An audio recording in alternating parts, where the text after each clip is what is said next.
At dahil nga medyo nag-viral yung ginawa namin na video ni Mrs. yung matabang na kape, is eto nga ginawan ko ng voiceover yung pagpapagawa namin ng bahay kubo dun sa amin sa bayan ng Pasacao. And so far, ito yung pinakamataas na views namin na sa paggawa ng reels videos ni Mrs. And sobrang napaka-thankful and blessed, and maraming salamat sa mga nag-share and nag-views ng aming video. Sana napasaya namin kayo.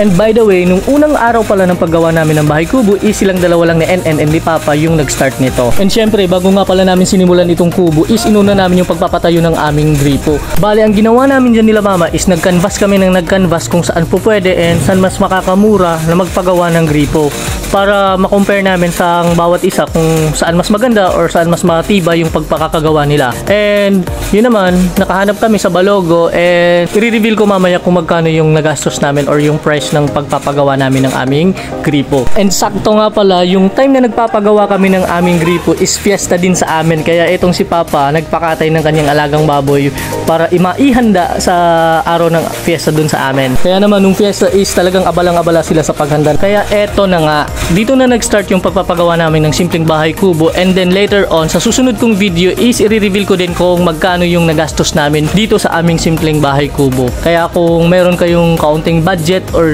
maliit na espasyo dyan sa inyo, I encourage you na pasimulan nyo na, and paunti-unti magtutuloy-tuloy na lang yan. Maliit man yan or malaki, basta pasimulan nyo na. And I think and I hope na magiging masaya kayo sa magiging result ng kung ano man ang pinapagawa nyo. Kasi kami, kahit maliit lang tong pinapagawa namin na bahay kubo, is sobrang saya and very thankful kami kasi paunti-unti natutupad na namin yung mga pinapangarap namin. And sana magtuloy-tuloy pa. Maraming salamat, and hanggang dito na lang.